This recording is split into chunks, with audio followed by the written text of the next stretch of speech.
Olá, queridos. Bom dia. Graça, paz e saúde sejam sobre as suas vidas e também sobre os seus ministérios. Amém? Estou feliz de estar com vocês aqui nessa manhã, mais uma vez, nessa querida igreja, a Igreja Presbiteriana de Tambaú. É bem verdade que a gente veio tão pouco nos últimos 17 anos que talvez alguns não se lembrem de nós. Quem é que estava aqui quando nós viemos a essa igreja em 2004, pela primeira vez? Quem é que estava aqui? Um grupo pequeno, né?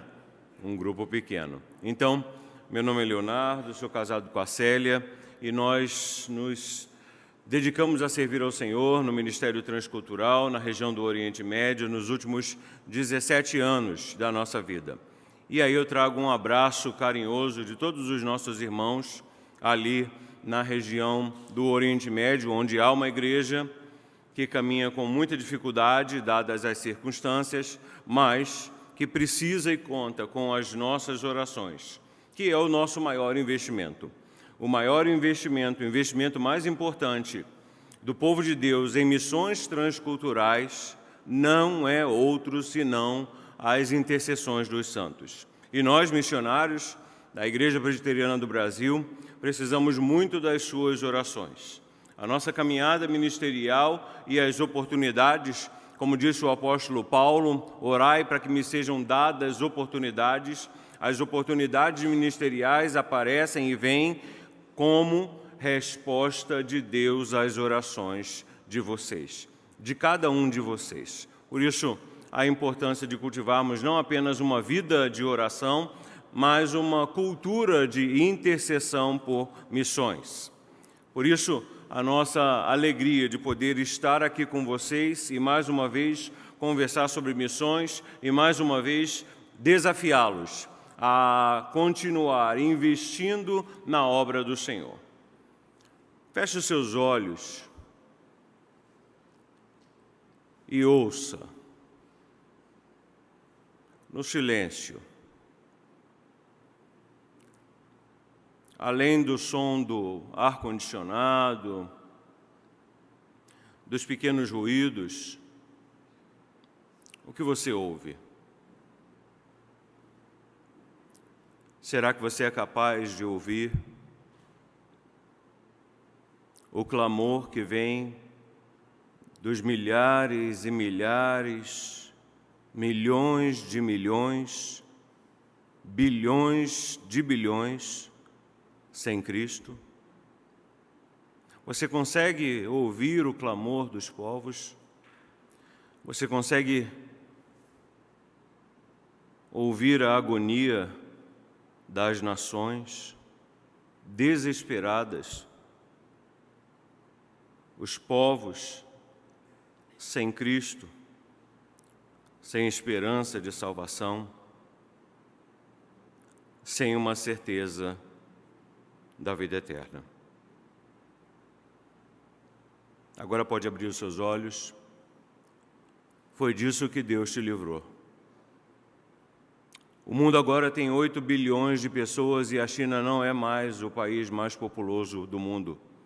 A Índia, com seus milhares e milhares e milhares de deuses, é o país mais populoso do mundo. Foi da agonia das nações que Deus te livrou. Foi de uma vida sem esperança,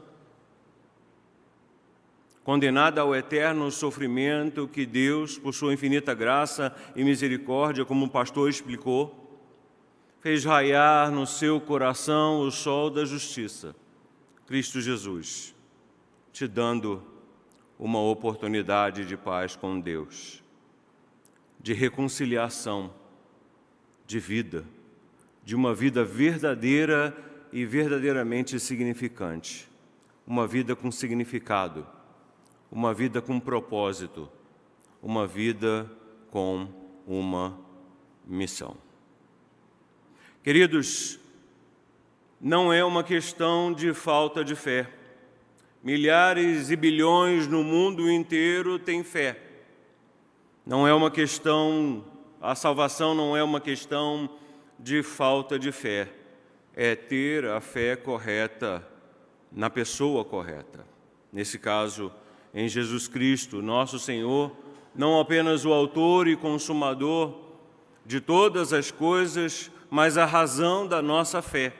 Ele, a garantia do nosso perdão. Ele, a nossa rocha. Ele, o nosso mediador. Ele, a nossa alegria. Ele, a nossa missão. Muita gente tem fé em muita coisa.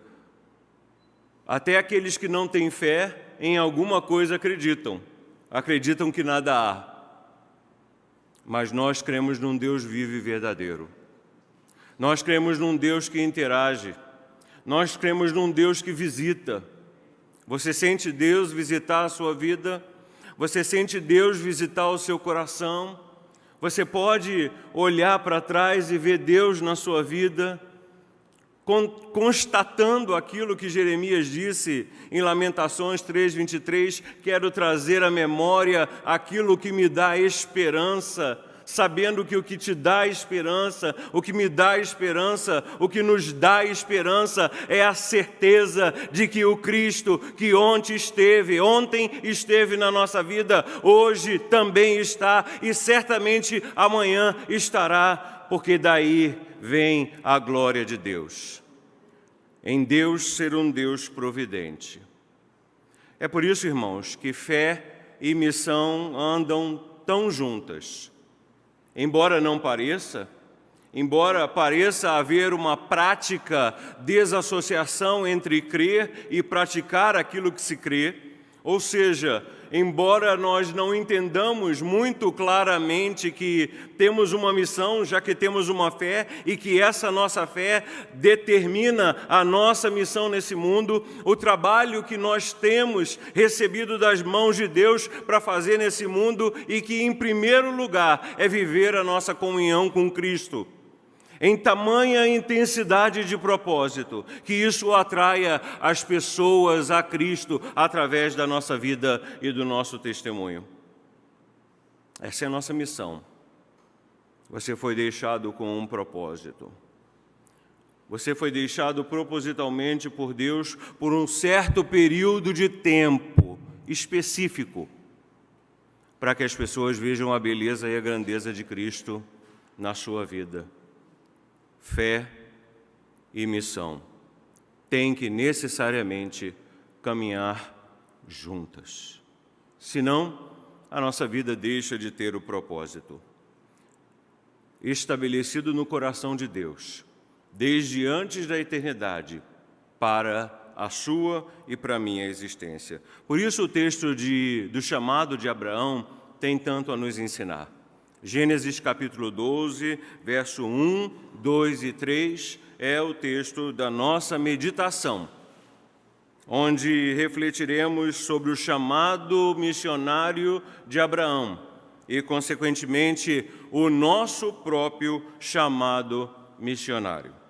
Temos nesse texto, nessa passagem, não apenas uma história, não apenas uma experiência, mas, na verdade, um princípio. E sendo o chamado de Abraão um princípio, se aplica à minha vida, se aplica à sua vida, se aplica à nossa vida e se aplica a essa perfeita harmonia que deve haver entre aquilo que cremos e aquilo que fazemos, entre a nossa fé e a nossa expressão missionária nesse mundo. Enquanto chamados por Deus, enquanto vocacionados por Deus para a salvação e o testemunho, enquanto comissionados por Jesus para ser e fazer discípulos para Ele, entre todas as nações, entre todos os povos, entre todas as famílias da terra, num contexto micro.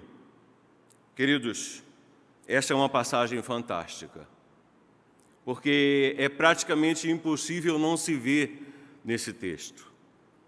É praticamente impossível não pensar em nós mesmos como sendo nós, Abraão, nos dias de hoje, chamados por Deus e enviados por Deus para viver uma profunda relação de amor, amizade, dependência, confiança esperança, intimidade e tudo mais que o Evangelho tem a nos oferecer. Leiamos o texto da nossa meditação.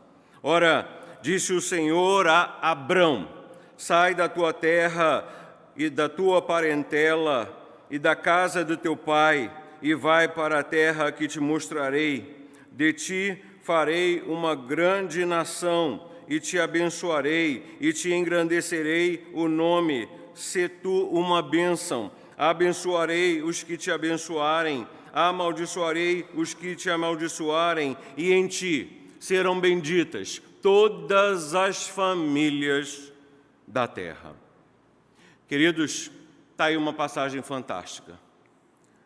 A vida de um iraquiano que para nós talvez não tivesse o menor valor, não é verdade? Quantos dos iraquianos hoje nós pensaríamos neles como Abraão? Pois saiba que Abraão saiu de Ur dos Caldeus. E sabe onde é Ur dos Caldeus? Hoje, atual sul do Iraque. Região do Oriente Médio, uma região conturbada, uma região complexa, uma região mergulhada em caos e desesperança, em conflito e violência e tudo mais que é redundante ou resultado de uma vida sem Cristo. É bem verdade que nós temos alguns bolsões de esperança e luz, algumas manaras. Manar é a palavra em árabe para farol. Algumas manaras brilhando em várias regiões do Oriente Médio. E algumas delas são os trabalhos da Igreja Presbiteriana do Brasil na região que o Senhor nos permitiu viabilizar, operacionalizar pelo tempo que lá estivemos e que continuam ainda hoje. Mas o que eu quero chamar a sua atenção nessa manhã para a nossa meditação, para a nossa reflexão, para o nosso aprendizado e, por que não, para a nossa prática missionária, para a nossa prática ministerial, enquanto povo de Deus nessa terra marchando rumo à eternidade. Porque, embora a igreja, de uma maneira geral, esteja se acomodando diante da ideia de que Jesus pode não voltar tão cedo, e aí cada um cuida da sua vida, vamos comer, beber, enriquecer e esperar que nós morramos. Nós não podemos perder, de forma alguma, a visão da volta iminente de Cristo. E trabalhar e testemunhar como se Cristo fosse voltar logo, hoje à tarde, hoje à noite, amanhã de manhã, o mais rápido possível. E isso deve nos motivar ao testemunho do Evangelho a partir das nossas próprias vidas. E eu gostaria de chamar a sua atenção nessa manhã para 3 verbos que aparecem nesse texto, que tem muito a nos ensinar a respeito de deixar, a respeito de entregar e a respeito de confiar no Senhor nessa relação missionária, nessa relação com Deus que faz de nós o povo missionário de Deus nesse mundo. O texto diz, e começa dizendo, Deus falando a Abraão: Abraão, sai. E quando o texto diz, sai da tua terra, sai da tua parentela e sai da casa do teu pai, o texto nesse primeiro verso está dizendo que você precisa deixar a sua nacionalidade, a tua terra, você precisa deixar a sua naturalidade, a tua parentela, você precisa deixar a sua identidade, a casa do teu pai. Porque eu, o Deus eterno, vou forjar em você uma nova identidade. Eu vou forjar em você uma nova identidade e, consequentemente, eu vou te dar uma nova naturalidade e, consequentemente, eu vou te dar uma nova nacionalidade. Você vai passar a fazer parte de um novo povo, de uma nova etnia, de uma nova raça, exatamente como Pedro vai dizer lá em 1 Pedro, capítulo 2, verso 9, quando ele diz, vós, porém, sois raça eleita, sacerdócio real, nação santa, povo de propriedade exclusiva de Deus, a fim de proclamar as virtudes daquele que vos chamou das trevas para a sua maravilhosa luz. O Deus que falou para Abraão, o Deus que desafiou Abraão nesse momento da vida e da caminhada dele, sai, deixa, é o mesmo Deus que nos desafia nos dias de hoje. Sai da tua zona de conforto, deixa a tua segurança, entregue-se nas minhas mãos, para que eu sim possa forjar na sua vida uma identidade, uma nova nacionalidade e, consequentemente, te dar uma nova missão. É isso que nos motiva como missionários transculturais.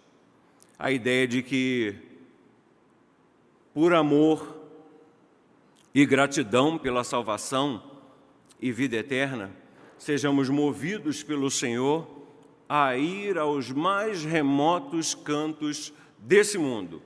Claro, com o apoio da igreja, com as intercessões dos santos, com as contribuições dos irmãos, para pregar o evangelho da paz, o evangelho da graça, muitas vezes a um povo que não conhece a linguagem da paz.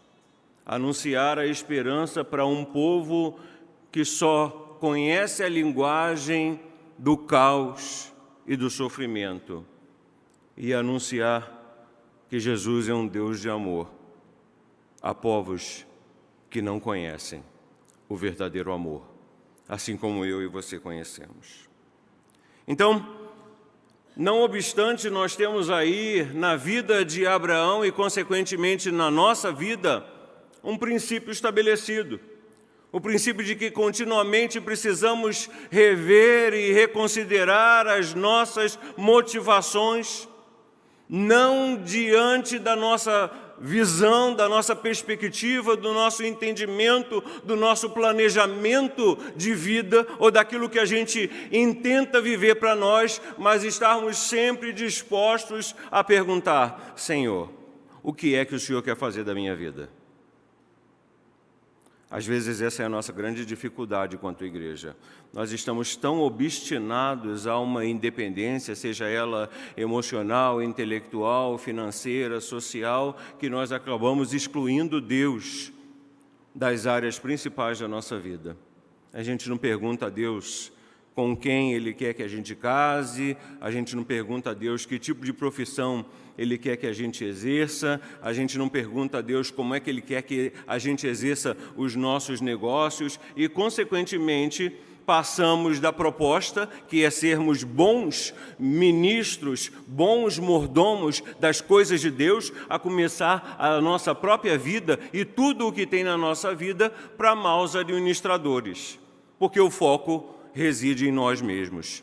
Estamos a correr atrás dos nossos sonhos, dos nossos planos, dos desejos do nosso coração, do que a gente quer, em detrimento daquilo que Deus sonhou para nós desde antes da fundação do mundo.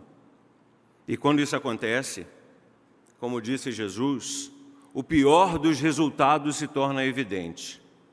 A fé viva e verdadeira se torna uma religiosidade mecânica e vazia. Vocês entendem a importância dessa contínua reavaliação? Para onde estou indo? E se estou indo para onde estou indo de acordo com a vontade de Deus e no centro da vontade de Deus para a minha vida?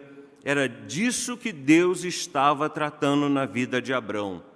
E é exatamente sobre isso que Deus está tratando nessa manhã, na minha vida e na sua vida. Mas a parte B do verso 1, ou seja, do primeiro verso, nos leva ao segundo verbo. O primeiro verbo é sai, e agora nós já conhecemos as implicações dessa saída, desse deixar. O segundo verbo presente nesse texto é o verbo vai. Não apenas sai, mas vai. Vai para a terra que te mostrarei. mesmo que você não seja capaz de vê-lo agora. Essa é a vera definição de andar por fé. Ou seja, ver aquilo que é invisível, confiar na promessa e na palavra do Senhor de tal forma que tenhamos todas as forças, toda a energia necessária para continuar caminhando, mesmo a despeito de todas as lutas, provações, privações, problemas, dificuldades, na certeza de que Deus sempre esteve conosco. E nós, a todo momento da nossa vida, poderemos sempre voltar e dizer: Ebenezer, até aqui nos ajudou o Senhor. Bendito seja o Senhor por isso. Vai, se sai, era um estado de entrega, vai, é um estado de dependência. Se sai, era um estado onde havia a sujeição, o render-se ao conhecimento de Deus, do que é melhor para nós, em detrimento do nosso próprio conhecimento. Agora, o vai é uma atitude de dependência completa e incondicional, sabendo que o Deus que chama é também o Deus que capacita. E o Deus que capacita é o Deus que supre todas as nossas necessidades. Como eu sempre gostei de meditar com os irmãos lá do Oriente Médio, especialmente aqueles que têm um conhecimento mais prático da vida pastoral, do ministério pastoril, ou seja, do pastoreio de ovelhas, né? Porque lá não existe, na região do Oriente Médio, gado de grande porte e essa quantidade. A carne lá, ela é daqueles animais de pequeno porte, ovelhas, cabritos e assim por diante. Então essa é uma realidade muito próxima, a realidade do pastoreio, do cuidar das ovelhas, do tomar conta das ovelhinhas, do comportamento das ovelhinhas. E aí eu dizia e meditava com o pessoal lá: se o Senhor é o meu pastor, nada me faltará. Perceberam? O texto diz: o Senhor é o meu pastor e nada me faltará. Mas nós devemos nos perguntar: se o Senhor é o meu pastor, nada me faltará. Se faltar, só podem haver duas razões: ou o Senhor não é o meu pastor, eu não sou ovelha dele, ou eu realmente não preciso daquilo que eu acho que preciso. E é o que acontece na nossa vida. Muitas vezes nós achamos que precisamos de coisas que Deus acha que nós não precisamos. Prevalece a vontade de quem? A vontade dele, que é boa, perfeita e agradável. Afinal de contas, ele sabe melhor do que ninguém como conduzir esse barquinho que é a nossa vida, neste oceano tempestuoso. Ele é aquele que controla a tempestade e o mar. Ele é aquele que sabe que diante da ameaça, ele pode levantar a qualquer momento e dizer à tempestade: aquieta-te, e ao mar: acalma-te, e as forças o obedecerão, porque ele é o princípio e o fim de todas as coisas. Jesus Cristo, nosso Senhor. Daí a necessidade de dependência. E uma dependência incondicional. Mais uma vez se estabelece o paradigma tanto na vida de Abrão como na nossa, não apenas deixar, mas também entregar. Nesse caso, entregar-se nas mãos do Senhor. Ainda hoje, meu irmão e minha irmã, nós somos convidados por Deus a subir o Moriá e a sacrificar no altar do Senhor aquilo que nos é mais precioso. Não um animalzinho pelo perdão dos nossos pecados, porque Cristo é o sacrifício perfeito pelos nossos pecados, mas para sacrificar no altar do Senhor o nosso eu, que é muito forte, o nosso ego, que é mais forte ainda, a nossa vontade. E a nossa vontade, então, no altar do Senhor, para que fique claro, tanto para o mundo dos anjos e demônios, para o mundo invisível, quanto para o mundo dos homens, que para mim, que para você, que para nós, não há nada nem ninguém mais importante do que o Senhor Jesus Cristo na nossa vida. Subamos o Moriá novamente. Vá ao Moriá com mais frequência do que você tem ido. Se você nunca foi, vá. E se você já foi, volte a frequentar mais o Moriá e sacrificar no altar do Senhor. Porque nós somos muito rápidos em condenar os outros pela idolatria, não é verdade? E quando nós mesmos somos idólatras? E quando a nossa família está acima de Deus e do nosso amor por Deus? Ou a nossa carreira, ou o nosso trabalho, ou os nossos sonhos, ou os nossos planos, ou os desejos do nosso coração? Tudo isso é idolatria. Idolatria não é só se curvar diante de uma imagem, é colocar qualquer outra coisa que não seja Deus em primeiro lugar na nossa vida. E é isso que Deus está ensinando para Abraão e para nós. Vocês já não são mais chamados para ser uma nação, um povo idólatra. Pelo contrário, vocês são chamados para ser povo meu, povo de propriedade exclusiva minha, para ser e fazer a minha vontade no mundo. Você tem ideia do que isso significa? Será que você consegue perceber as implicações disso? Que você foi escolhido por Ele para ser e fazer a vontade dEle, especificamente e exclusivamente nesse mundo? Então, por que é que você perde tanto tempo com coisas que não são as coisas que estão de acordo com a vontade de Deus? Essa é a pergunta que você precisa responder. E por último, o último verbo que eu gostaria de chamar a sua atenção nessa manhã, não apenas o sai, não apenas o vai, mas o ser.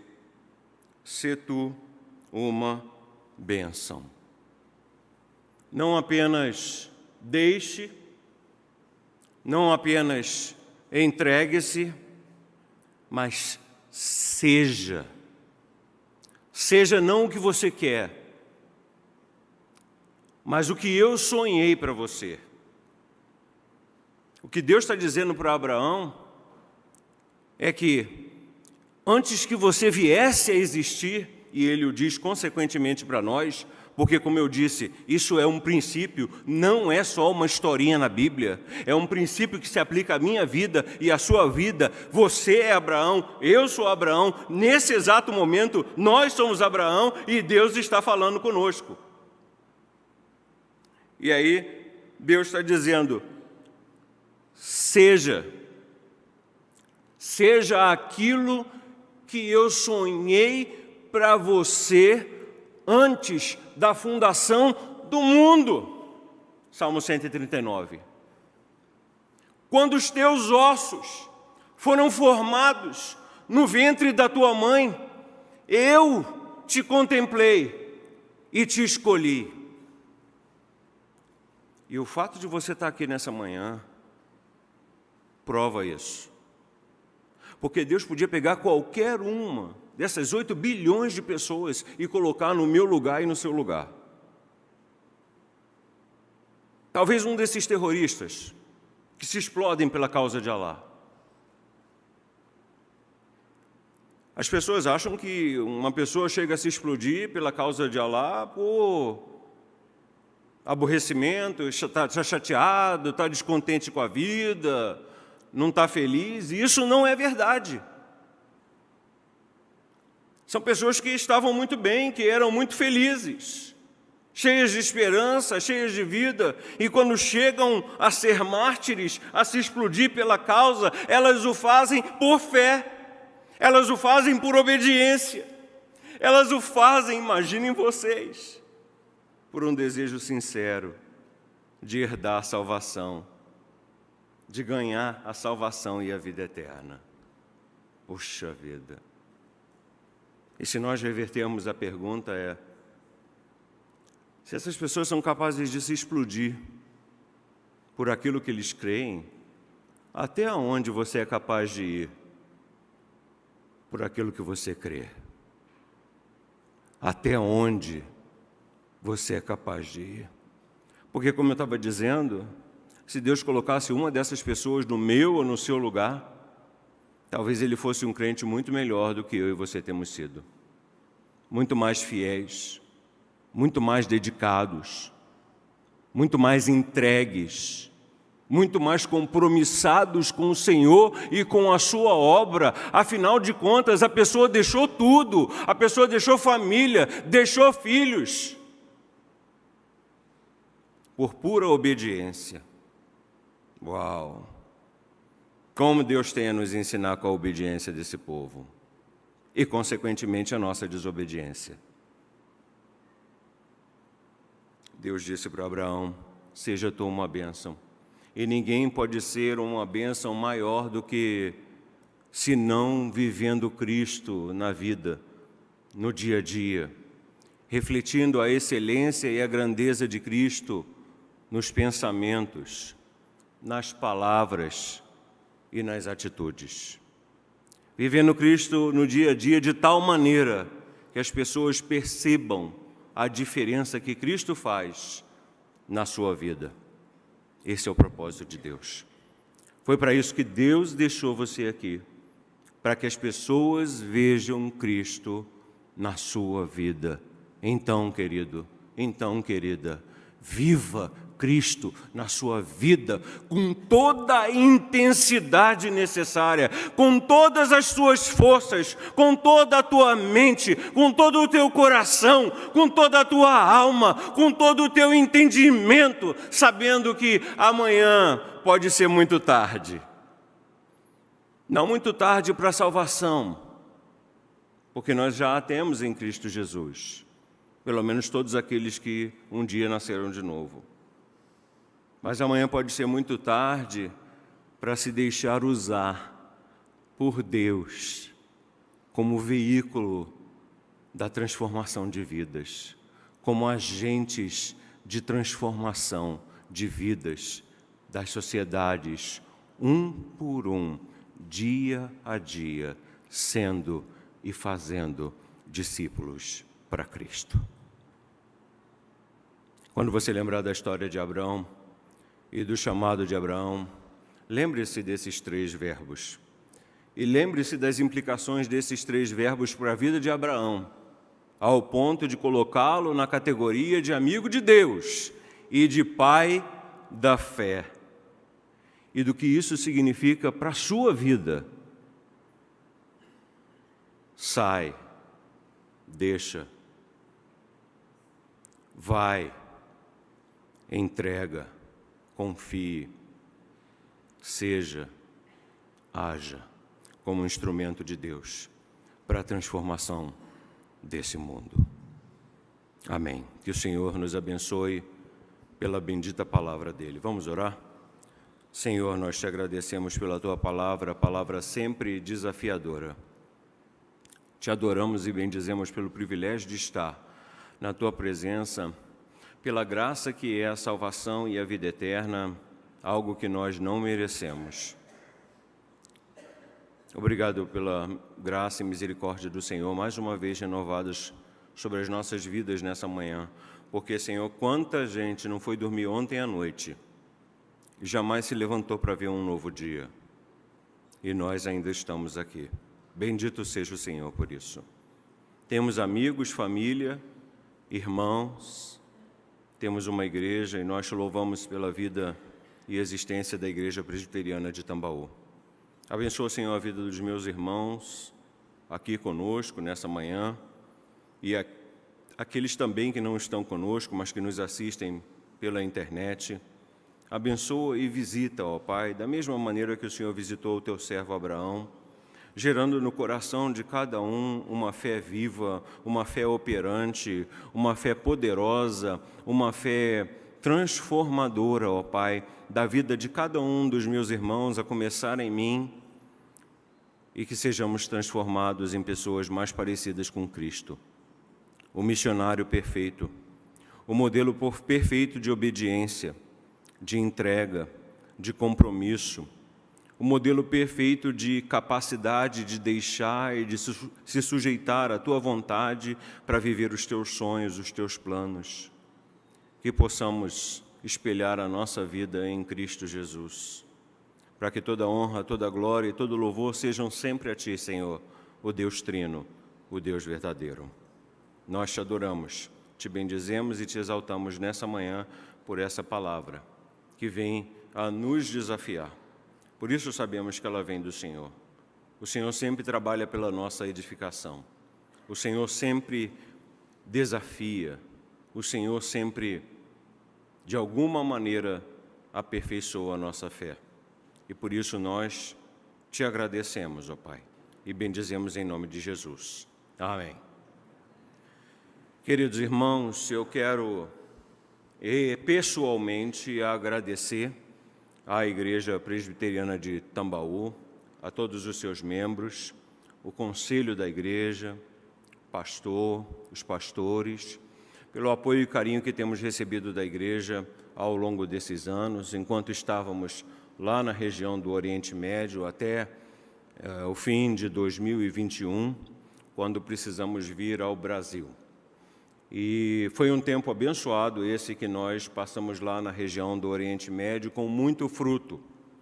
Se não pudéssemos ver todo o fruto do nosso trabalho nesse tempo, certamente o veremos na eternidade. Porque nem tudo pode ser quantificado, nem tudo pode ser avaliado, principalmente quando você trabalha numa região complexa como a região do Oriente Médio, cheia de perigos e ameaças, mas também de bênçãos e de oportunidades. Eu quero compartilhar com vocês o desejo sincero do meu coração de que a igreja esteja engajada num contínuo esforço de clamor ao Senhor pela região do Oriente Médio, especialmente pela igreja que lá existe, para que ela seja fortalecida pelo Senhor, avivada pelo Senhor, comissionada ou que tenha uma clara visão e entendimento da sua missão nesse mundo, ali na região do Oriente Médio.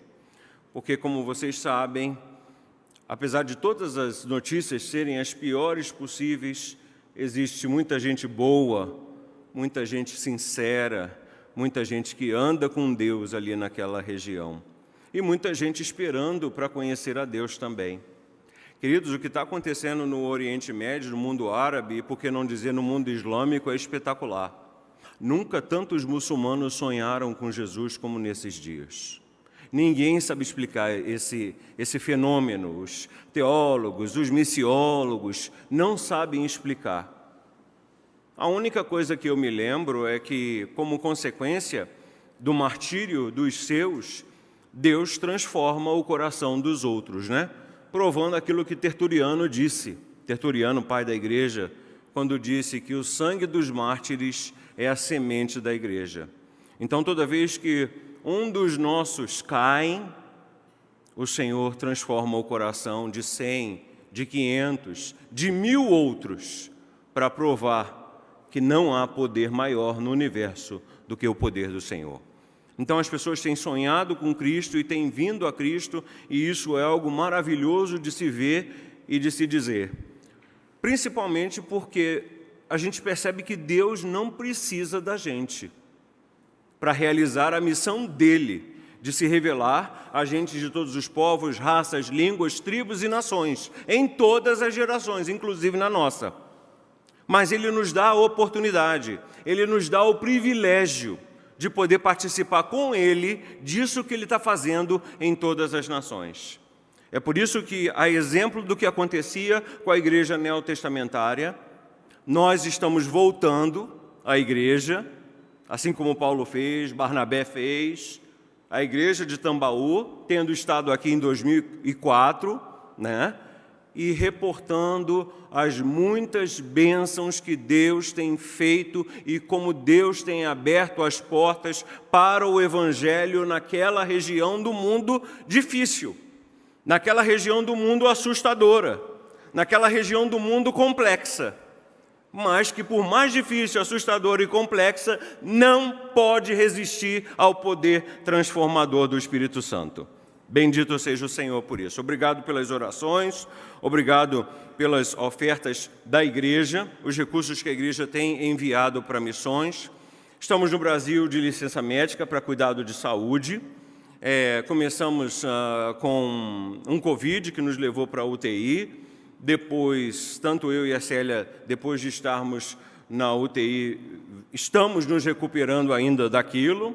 Aí depois veio o meu problema de câncer renal no ano passado, operei, estou tratando, e agora veio um problema cardíaco no coração. Bendito seja o Senhor, glória a Deus. Eu costumo chamar de essa a bênção 3C de Deus na minha vida. 3C, Covid, câncer e coração. Por que eu estou tão feliz e agradecido a Deus? Porque se eu não tivesse vindo para cá, eu não saberia de nada disso que estaria acontecendo no meu corpo. E certamente não estaria mais aqui, tendo a oportunidade de conhecer vocês, né?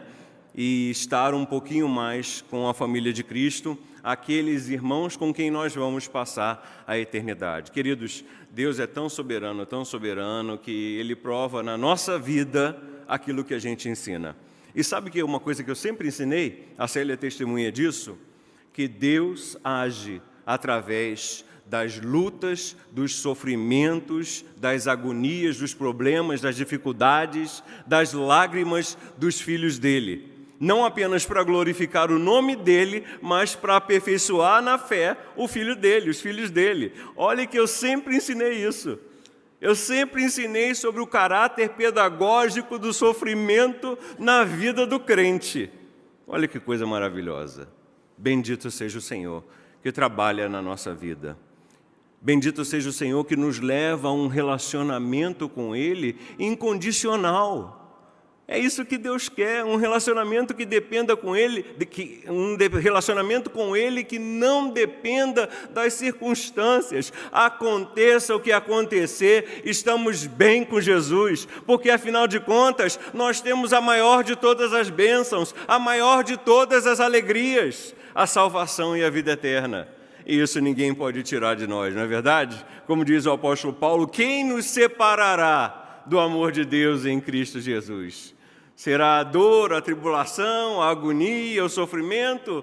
E ele chega à conclusão de que nada nem ninguém pode nos separar do amor de Deus em Cristo Jesus. Amém. Bendito seja o Senhor por isso. Nesse meio tempo, nós estamos desenvolvendo um projeto chamado Gaio, um novo projeto missionário chamado Gaio. Gaio, para quem não se lembra, era uma das lideranças da Igreja Apostólica. Ele é mencionado na terceira carta de João. Haviam duas lideranças naquela igreja, uma que apoiava o trabalho missionário e uma outra que não apoiava o trabalho missionário. O líder que apoiava o trabalho missionário chamava Gaio. Ele recolhia o missionário, falava de missões, ele ficava feliz, chamava os missionários para almoçar na casa dele, abençoava os missionários, cuidava dos missionários, procurava encaminhar os missionários ao campo missionário, da melhor maneira que ele pudesse. Mas tinha uma outra liderança na igreja que fazia exatamente o oposto, era o Diótrefes.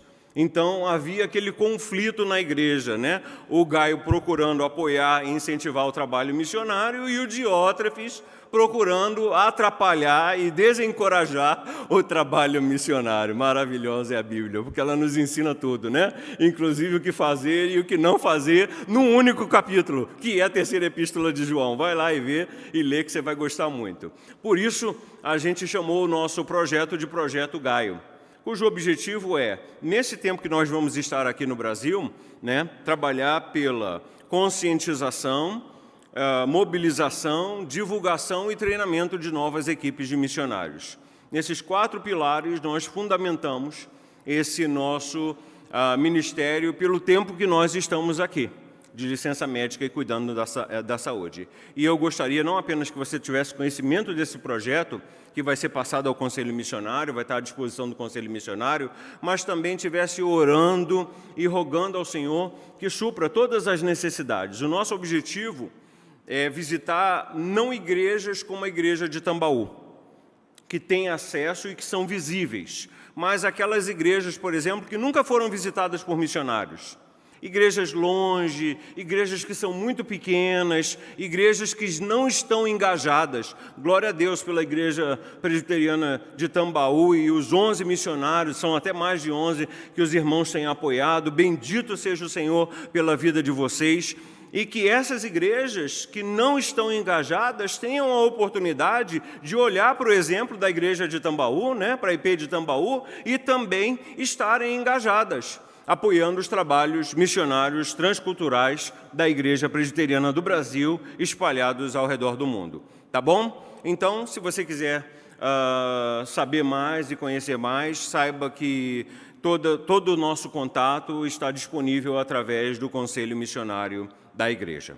Tá bom? É isso aí, eu gostaria de agradecer e de terminar com aquela palavra em árabe que diz shukran, que é obrigado, e Rabbi Oberikum, que quer dizer em árabe, o Senhor abençoe vocês. Amém.